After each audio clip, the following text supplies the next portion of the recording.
huling araw ng survival training ng mga teams, itinuro sa kanila ang snorkeling. Dapat po na, dapat wala siyang mga kukupis na nasa loob. Kasi once na may, buhok or papasukin ng tubig. Ang snorkeling ay ang paglangoy malapit sa ibabaw ng tubig gamit ang dive mask at ang panghiyang snorkel. Ginagamit ito para sa matagalang pagkakita sa ilalim ng tubig. Rabi! Para sa snorkeling exercise, kailangan daanan ng teams pero di tamaan ng kawayan. Rabi! Up! Dive!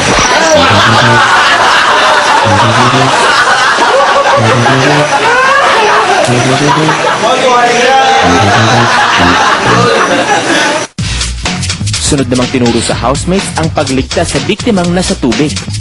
So, ganyan na, ipitin nung dalawang tenga nung sa kamay, yung arm. Then, twist mo. Ayan. So, alalay pa rin yan hanggang sa may tabi mo yung victim.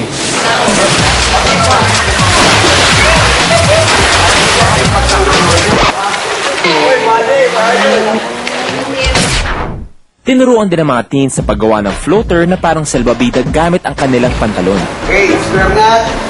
Ano yan? Right? Over left. Upright. Left. Over right. Mamaya, tingnan natin sa tubig, ha. Hindi sa itaas ang blow, ha? Walang hangin. Blow sa ilalim.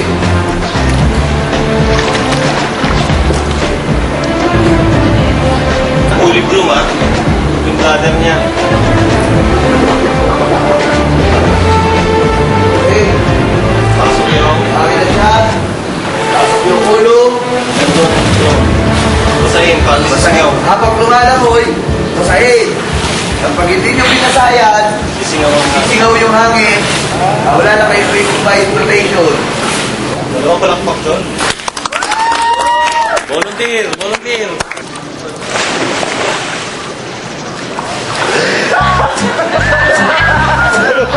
Oh, nagbalon na!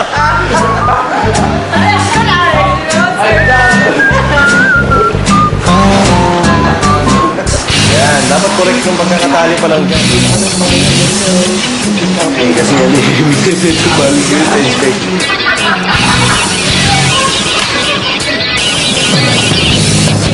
Okay. Yun lang, walking lang.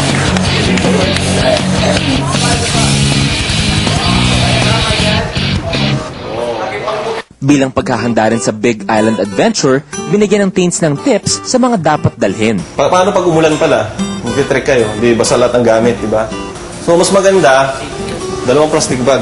Doon na lang muna ilagay yung gamit bago ilagay sa bag. So, kahit na umulan, pag nagpalit ka ng damit, may tuyo ka pa rin. Si Beauty, parang nagkakaideya na sa kanilang paglabas. Hindi kayo lalabas, ano? Bawal kayo lumabas dito. Meron ba nangyari yun? Alert lang. Pagdating ng hapon, sinimulan na ang practical exam ng mga teens. So, bawat task na ibibigay namin, meron mga merits at saka demerits. Time pressure yun. Mula nung Thursday, naka 148 merits na mga teen housemates. Pero dahil sa Friday inspection, nagkaroon sila ng 15 demerits. Kaya ang total merits nila bago magsimula ang exam ay 133. First exam, kailangan bumuo ang lahat ng teens ng balsa na pang 2 tao sa loob ng 20 minutes. Seconds!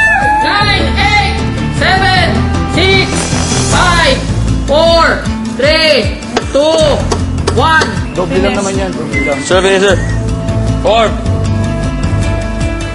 Nakuha niyo yung time sa group nyo. I give you 10 merits for that. Thank you, sir. Sa second exam, kailangan iligtas na EJ at Robbie ang biktima sa pool in 5 minutes.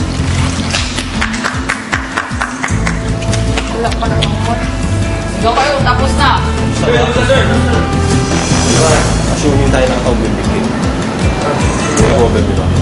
So, time okay. Compliance time. So, 1 demerit for that. 1 demerit, sir. Nagsimula na ang demerit ng mga housemates. Magtagumpay pa kaya sila sa weekly task?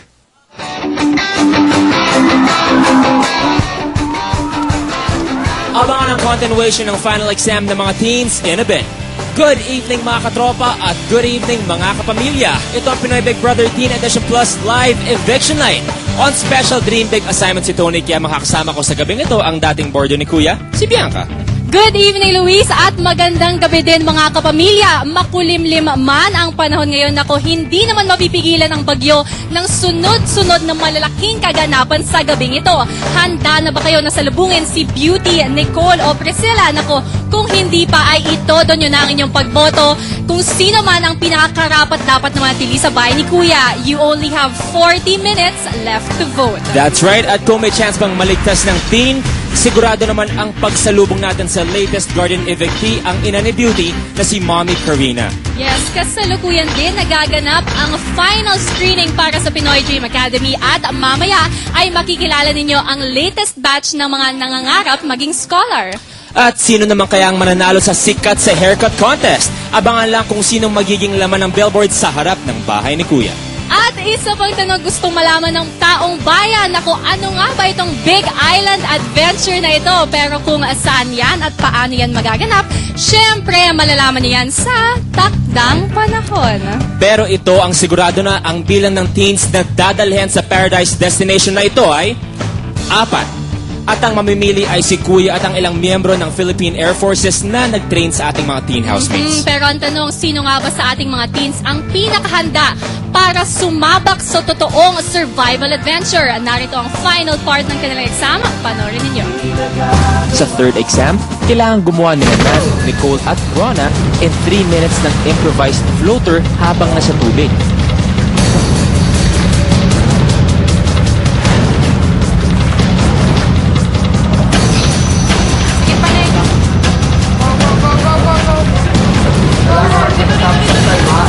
Last man, nakatapos. Madali kayo. Kalapit mo natapos yan. Then sabay-sabay kayo. Okay na yan.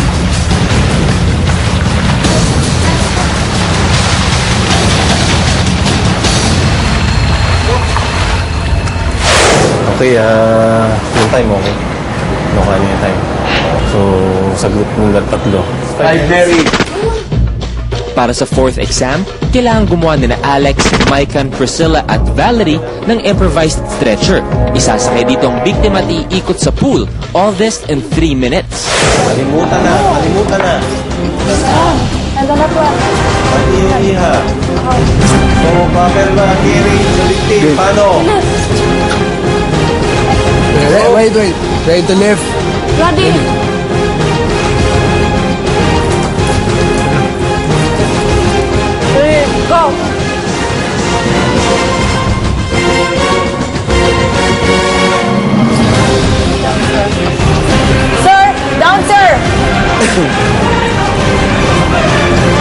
Sir, finish. Pag-start sa pag-straight ng victim, pag-carriage, okay. Paglagay ng improvised stretcher, okay. So, 5 minutes. Para sa fifth exam, kailangan magtulungan ng mga teens na gumawa ng distress signal nakita sa rescue helicopter in 5 minutes. Makita ba yan sa...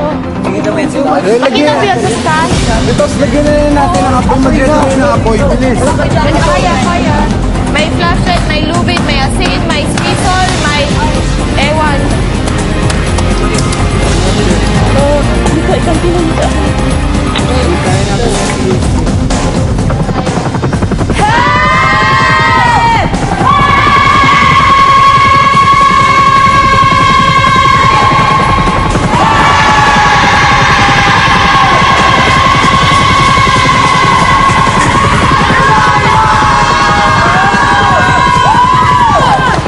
Unahin ko yun yung nakalagay na help. Kung helicopter ang hiningihan nyo ng tulong, pag sa jungle kayo, hindi gaanong yan, makikita yan. Pero maganda yung ginawa nyo, dahil nagkaroon ng usok, visible sa taas yun, kasi may usok eh. Tapos naglagay pa ng help. Para sa akin na okay, the best. The whole group, 10. The whole group, 10. Para sa sixth and final exam, kailangan makagawa ng apoy ni Beauty gamit lang ang 2 palito ng posporo. Kadali lang, sir. Ama, ginoo. Sir, kahapon maluwag to. Tapos ngayon sumikip eh.